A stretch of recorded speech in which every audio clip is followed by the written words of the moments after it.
باقی ہیں۔ اس سلسلے میں جمہور ہند دستور ہند کے مطابق دستور بنایا گیا کہ وقت مسلمانوں کا خالص مذہبی مسئلہ ہے اور مذہبی عبادت کی شکل اختیار کرتا ہے۔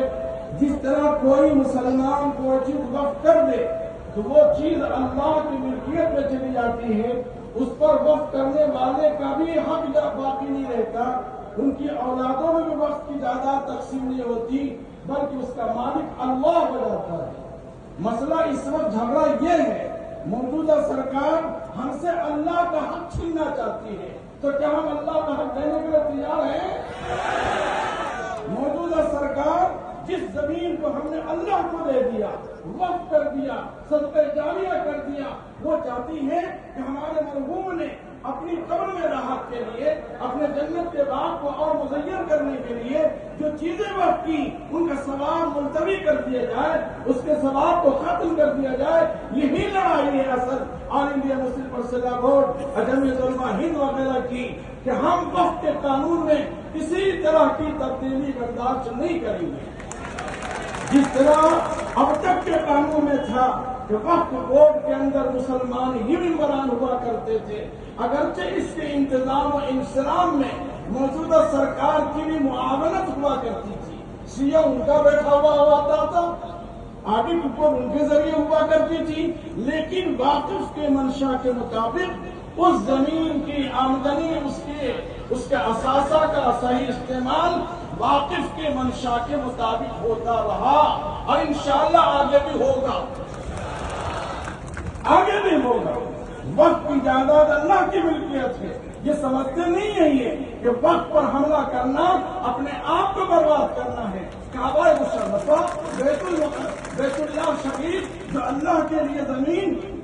دی گئی، ابراہیم علیہ السلام کے خاندان نے تعمیر کرائی، اور ابرہا ملعون مردود اس نے ہاتھیوں کی فوج لے کر کعبہ کو ڈھانا چاہا۔ تاریخ یہ بتاتی ہے اللہ کے گھر پر جو حملہ کرتا ہے آسمانی ابابیل اس کی اترتی ہے،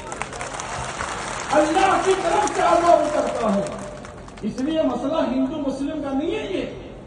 یہ مسئلہ ہندو مسلم کا نہیں ہے، یہ موجودہ سرکار کی ذہنی خباثت کا مسئلہ ہے، موجودہ سرکار کے ذہنی افتراق کا مسئلہ ہے، فرقہ واریت کا مسئلہ ہے، جو خاص مذہبی عملہ ہے وقت اس کے اندر مداخلت کرنا چاہتی ہے۔ ابھی 2-4 مہینے پہلے آل انڈیا مسلم پرسنل بورڈ کے ذریعے 5 کروڑ ای میل بھیجے گئے کہ ہمیں وقت کی ترمیم نہیں چاہیے، لیکن اس کے باوجود سرکار کی مرضی، لیکن اللہ تعالیٰ بھی اپنی مرضی چلاتا ہے۔ سنت اللہ لا تبدیلا، اللہ جب اپنے طریقے پر آئے گا، آپ کی جانتے ہوں گے مشہور واقعہ ہے، چیٹی جب تک زمین پہ چلتی ہے وہ عزت کے ساتھ رہتی ہے، اور جب چیٹی کو پر آنے لگتے ہیں اور اڑنے لگتی ہے تو چیٹی سمجھتی ہے ہم تو اڑنے لگے، لیکن دانشور کہتے ہیں جس دن چیٹی کو پر آیا وہی دن اس کی موت کا ہوتا ہے، وہی دن اس کی بربادی کا ہوتا ہے، وہی دن اس کے لیے ذلت کا ہوتا ہے۔ مجھے اس ملک سے محبت ہے، مسلمانوں کے اس ملک سے پیار ہے، ہم نہیں چاہتے یہاں کسی طرح کا معاملہ بگڑے۔ یہاں کی موجودہ سرکار خود ملک کے اندر تفریق پیدا کرنا چاہتی ہے، تفریق پیدا کرنا چاہتی ہے۔ آل انڈیا مسلم پرسنل بورڈ کی آواز پر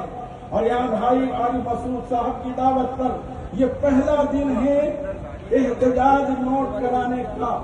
اور انشاءاللہ 2 مہینے تک مختلف انداز میں احتجاج نوٹ کرایا جاتا رہے گا۔ اس کے بعد تیار ہے اللہ سب کے جمع کو قبول فرمائے۔ الحمدللہ رب العالمین۔